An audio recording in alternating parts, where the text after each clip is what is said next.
Alright, hey guys, what's up? It's Kyle here with part 3 of a wrestling Q&A. Might possibly have to do a 4. Okay, so next other questions come from fortminorproject. What's up, buddy? You asked me, you should get a Twitter. Here are my questions. You should get a Twitter. Here are my questions. So thanks for answering. The other ones I gave you last time. Yeah, no problem answering your last questions. I do have a Twitter account. I've had for like the past year. I really don't use it for anything.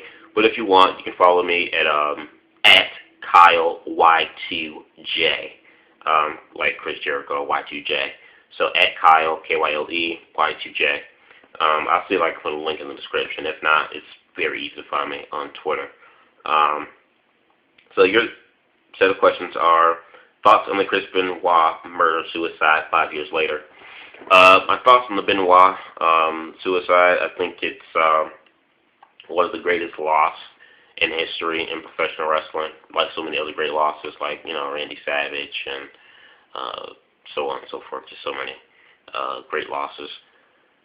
I don't know what to think about it. I wonder what would the WWE be like today if Benoit never committed suicide? Would they still be PG? Which was a heavy contribution as to why they went PG, was the whole incident with Benoit. So it's like, would they have been PG? Would Benoit would have won another world title? Just so many things. I think would have just like, wow. Yeah, it's definitely a sad day in wrestling. Also today too also marks the 5th year that Michael Jackson, the 3rd year that Michael Jackson passed away. So it's like double dose. Like, I would love to see him become the ECW champion back in Night of Champions 2007, but unfortunately that was the same day he took his life as well as his family. So definitely one of my favorite wrestlers of all time, one of the greatest technical wrestlers of all time. I put up neck and neck with Bret Hart. Definitely, he's the only wrestler in my opinion to rival Bret Hart, and then besides him, then it'd be like Kurt Angle or something. But definitely a great loss there. The next question after me: should WWE put the pay-per-views on the big screen? I don't think that'd be a bad idea. I do know in certain areas that they have done it, but like with WrestleMania, I know in Canada, certain select theaters they do air WrestleMania. I know in Canada. I'm not sure if they do it in any other like country or in any theater within the U.S. state. But I think it'd be cool. I don't know. I mean, I think you probably come off cheaper. You might pay like $25 or $30 to see it rather than $55 or $60 on pay-per-view. From your own home. And I don't know how would that work. Like, if people saw it at the theater, would it even count? Like, I don't know if the revenue will like be that great compared to people who order it. People who order the pay-per-view like from their own homes. I don't know if I think the buy rate for at theaters I think would be probably insignificant and small and minute compared to like people who buy the tickets to be there live and people who order the pay-per-views from their own home. So it's definitely been done before because TNA I think are trying to do that now.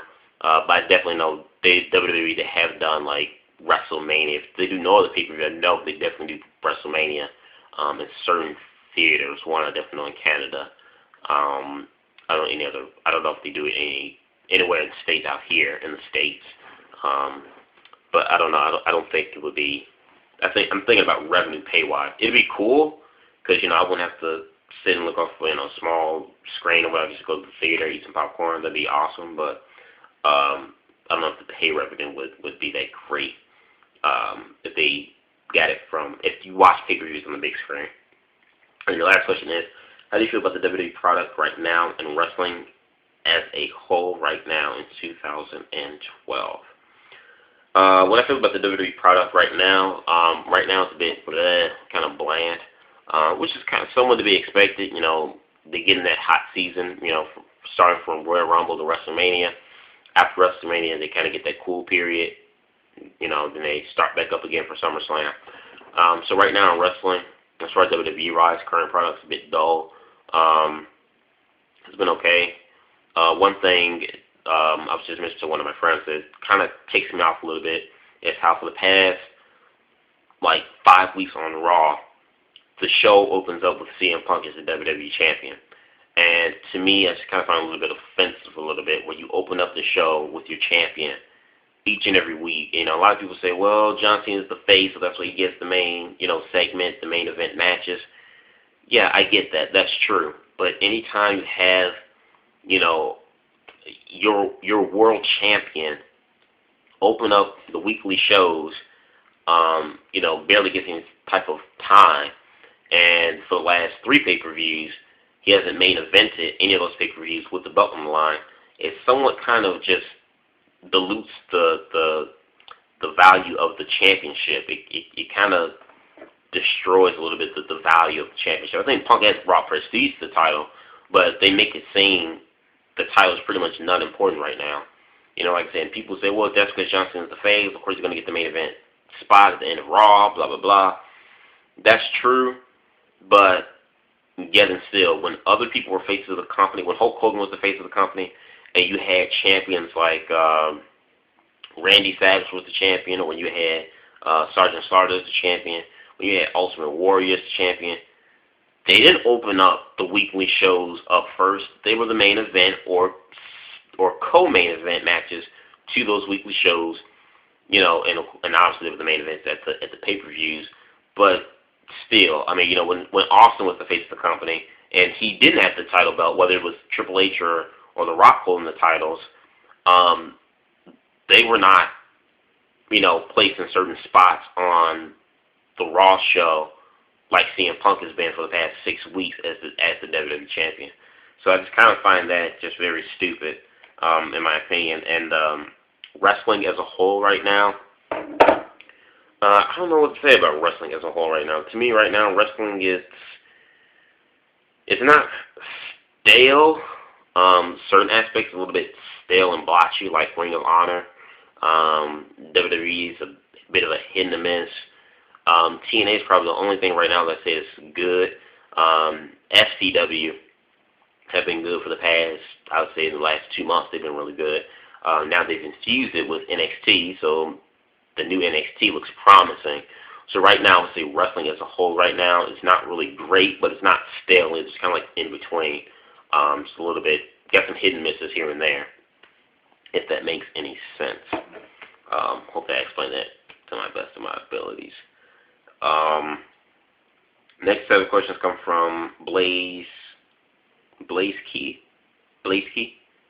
You asked me who or in what division WWE right now needs a push, and who do I think in WWE right now would be a good replacement to face and who do I think would be a good replacement as the face of the WWE after John Cena retires? Okay, I'm going to do the John Cena first, get it cut out of the way. I did a video about this about a month ago. Right now, nobody knows who's going to be the face of the WWE. That is a very hard decision. Personally, in my opinion, I would say CM Punk would be a good face, even though he and Cena are kind of like, Cena only has Punk by like 2 or 3 years. But I still think Punk, you know, could be a face, you know, for 4 or 5 years at least. Hell, Austin did it. He can do it too. And even some other people who were the faces of the company weren't faces for that long either. Triple H was like the face for like 2 years. Brock Lesnar was the face of the company for like 2 to 3 years. So just saying all that to say, personally, I would say CM Punk, but because Punk does not fit in that mold that WWE preferably likes, he is the second guy on the company besides Cena. So besides that, there's really no one who you can really tell who could be the next face of the company. It could be somebody from NXT. It could be somebody with the current roster. You just never know. I mean, it could be Zack Ryder for all we know. I'm just saying, you never know who it could be. I'm not saying Zack Ryder could be the next face, but I'm just saying you just never know where things can happen. That's the surprise. And then who in what division right now needs to be pushed? Like in my first video comment, I said the person that needs to be pushed is Ziggler, Cody Rhodes, McIntyre, and also added to the list Wade Barrett. When Wade Barrett comes back, I hope they stick a rocket up his butthole and he just like skyrockets it straight to the top. Because right now we need some strong heels, which I feel is lacking right now so much in the company. Wade Barrett has a ton of potential.